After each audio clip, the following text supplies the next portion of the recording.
Episode 8 में हमने देखा था कि बाई के सेक्ट का डिसाइपल चैन के सेक्ट में आ गया होता है और वो वहाँ पर अपना राज जमाने लगता है और सभी से कहता है जब तक तुम लोग मेरी मांग पूरी नहीं करोगे तब तक मैं तुम लोगों को जिंदा नहीं छोड़ूंगा। तब उसकी मांग पूरे करने के बदले चैन ने उससे ये वादा किया होता है कि मैं तुम्हें एक खास मेडिसिन बनाने का फॉर्मूला दूंगा, उसके बदले तुम सबको छोड़ देना, जिसको वो डिसाइपल मान गया होता है। लेकिन चैन जब फॉर्मूला देने की बारी आती है तो उसे फॉर्मूला ना देते हुए उसके प्राइवेट पार्ट पे एक जोरदार किक मार देता है। और अब यहाँ से एपिसोड 9 शुरू होता है। तो एपिसोड 9 की शुरुआत में हम चैन को देखते हैं जिसने एक खतरनाक अटैक उस डिसाइपल के प्राइवेट पार्ट पे ही कर दिया होता है, जिस वजह से उसे बहुत ज्यादा तकलीफ होने लगती है। लेकिन चैन खुद से कहता है अरे यार मजा ही नहीं आया, कुछ फूटने की तो आवाज ही नहीं आई। तब उसकी गॉड उससे कहती है तुम्हारा टाइम बहुत जल्दी पूरा होने वाला है, इसलिए कुछ ही टाइम के अंदर तुम्हें इसे मारना होगा वरना तुम्हारा मिशन अधूरा रह जाएगा। तो वही वो डिसाइपल अब बहुत ज्यादा गुस्सा हो गया होता है और अपनी पावर की मदद से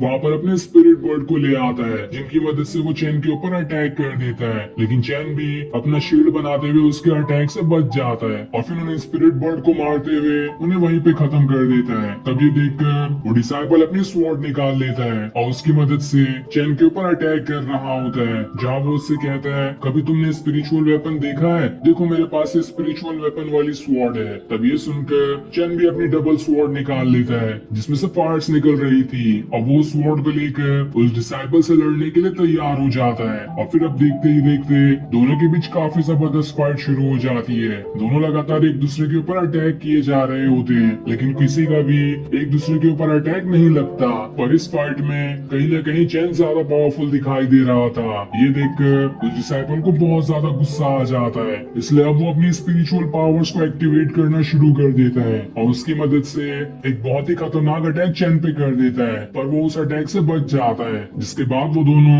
दोबारा से लड़ना शुरू कर देते हैं। लेकिन तब चैन खुद से कहता है बहुत हो गया, अब सीरियस होने का टाइम आ चुका है। जिसके बाद वो पूरे गुस्से के साथ उस डिसाइपल से लड़ना शुरू कर देता है और उसे मार मार कर वहाँ से दूर फेंक रहा होता है। लेकिन अब सैंड आर में भी बहुत कम रेत बची थी, इसलिए चैन अपनी स्वॉर्ड लिए सीधा उस डिसाइपल के पास चले जाता है और अपनी दोनों स्वॉर्ड को वहाँ से घूमते हुए उसकी स्वॉर्ड के ऊपर मार रहा होता है, जिस वजह से उस डिसाइपल की स्वॉर्ड वहीं पर चकनाचूर हो जाती है। लेकिन चैन जब उसके ऊपर अटैक करने वाला होता है तो वो डिसाइपल वहाँ पर अपनी शील्ड बना लेता है, जो शील्ड उस डिसाइपल के पास रखे एक जेट की वजह से बनी थी। चैन जितना भी उसके ऊपर अटैक करता उसका एक भी अटैक उस डिसाइपल को नहीं लगता है और फिर वो डिसाइपल मौका देखकर बहुत ही खतरनाक वाला अटैक चैन पे कर देता है, जिस वजह से चैन वहाँ से बहुत दूर जाकर गिरता है। ये देखकर चैन उसके पास आती है और उसे संभालने लगती है। लेकिन तब वो डिसाइपल उससे कहता है एक कमजोर इंसान के लिए इतनी ज्यादा फीलिंग तुम्हें शोभा नहीं देती। तब ये सुनकर चैन उसके ऊपर अपनी चाबुक से अटैक करती है, लेकिन वो उसकी चाबुक को पकड़ लेता है और फिर उसे अपने तरफ करते हुए कहता है चलो आज मैं तुम्हें बहुत अच्छा शो दिखाता हूँ, मैं तुम्हारे सामने ही इस चैन को खत्म कर दूंगा और वो नजारा कितना अच्छा होगा तुम्हारे लिए। जिसके बाद वो चैन को अपनी पावर की मदद से हवा में उठा देता है, लेकिन चैन को पकड़ने की वजह से चैन को बहुत ज्यादा गुस्सा आ जाता है और वो गुस्से में उस डिसाइपल के अटैक से बच जाता है और खुद को आजाद भी कर लेता है। जिसके बाद वो पूरे गुस्से के साथ उस डिसाइपल से लड़ने के लिए तैयार हो जाता है। ये देखकर वो डिसाइपल भी उससे लड़ना शुरू कर देता है, लेकिन अब चैन तो बहुत ज्यादा गुस्से में था, वो आसानी से उसके सारे अटैक को डॉज किए जा रहा होता है। उसका एक भी अटैक चैन को नहीं लग पाता और इस बार चैन दोबारा से उसके जेट को तोड़ने की कोशिश करता है ताकि वो डिसाइपल अपना शील्ड दोबारा बना ही ना पाए और इस बार वो उसके शील्ड को कमजोर करने में कामयाब हो जाता है। पर अभी तक वो शील्ड उसके वहाँ से गायब नहीं हुई थी, वो थोड़ी देर बाद ही अपनी शील्ड दोबारा से बना सकता है जब तक उसके पास उसका जेट रहेगा। तब ये देखकर चैन अपनी स्वॉर्ड को फेंकते हुए उस डिसाइपल की तरफ ही कर देता है और वो स्वॉर्ड ऐसा लगती है उस जेड में कि वो जेड वहाँ से चकनाचूर हो जाता है। साथ ही सैंड आर में बिल्कुल कम रेत बची थी और अब कुछ ही सेकंड बाकी होते हैं उस डिसाइपल को मारने के लिए। तब चैन अपनी दोनों स्वॉर्ड को पकड़ते हुए 13 स्वॉर्ड स्लैश अटैक का इस्तेमाल करता है और जैसे वो उस अटैक को एक्टिवेट करता है वो एक सेकंड के अंदर पूरे 13 अटैक उस डिसाइपल पे कर देता है, जिस वजह से वो रेत के खत्म होने से पहले ही वो डिसाइपल वहीं पर मारा जाता है। इस तरह से चैन का ये मिशन भी पूरा हो चुका था, लेकिन उसके मरते ही वहाँ पर बाई आ जाती है। ये देखकर चैन उससे कहता है तुम्हारा कपड़ा भी पीला है और इस डिसाइपल का कपड़ा भी पीला है, इसका मतलब तुम दोनों एक ही सेक्ट से थे, इसलिए अब मैं तुम्हें नहीं छोड़ूंगा। जिसके बाद वो उसके उसके ऊपर अटैक करने वाला होता है, लेकिन तभी उस डिसाइपल की बॉडी में से कोई चीज निकल कर चैन के अंदर चली जाती है। ये देखकर चैन घबरा जाता है कि अरे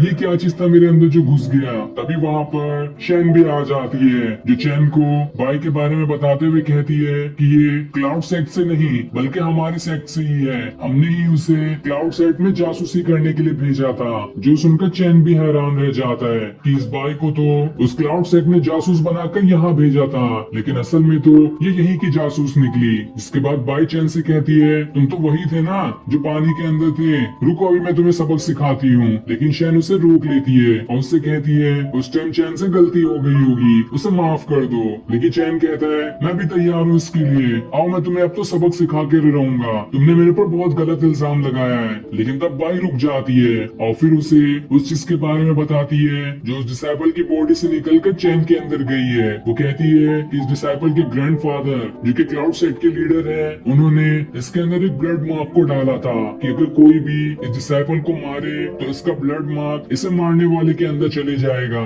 जिस वजह से इस डिसाइपल के ग्रैंडफादर क्विंसी को पता चल जाएगा कि किसने उनके पोते को मारा है, और इस तरह से वो आसानी से अपने पोते के हत्यारे का बदला ले सकते हैं। ये सुनकर शैन हैरान रह जाती है कि अरे ये कैसे हो गया, अब तो चैन काफी बड़ी मुसीबत में फंस चुका है, इसका ग्रैंडफादर अब यहाँ पर आकर चैन के पीछे पड़ जाएगा। तब बाई उससे कहती है अगर चैन यहाँ से चला जाए तो हो सकता है कि वो क्विंसी से बच जाए, लेकिन अगर वो यहाँ से नहीं गया तो क्विंसी अपने पोते का बदला लेने के लिए बहुत ही जल्द इसे ढूंढते हुए यहाँ तक के आ जाएगा, और वो एक बार यहाँ पर आ गया तो बहुत बड़ी तबाही हो सकती है, और उसका मुकाबला करना तो चैन के लिए बिल्कुल ना के बराबर है, क्योंकि वो पूरे क्लाउड सेट का सबसे पावरफुल मास्टर है। लेकिन चैन कहता है आने दो किसको भी, मैं सबको 13 के बजाय 100 टुकड़े में काट दूंगा। लेकिन बाई उससे कहती है उसे काटने के लिए तुम जिंदा बचोगे तब ना, मैं तुम्हें अभी सबक सिखाती हूँ जो तुम उस टाइम पानी में आ गए थे। जिसके बाद वो उसे मारना शुरू कर देती है। तो वहीं उसका बदमाश खरगोश वहाँ पर एक बहुत बड़ा पत्थर लेकर आ जाता है ताकि बाई उस पत्थर को उठाकर चैन के मुंह पर मार दे,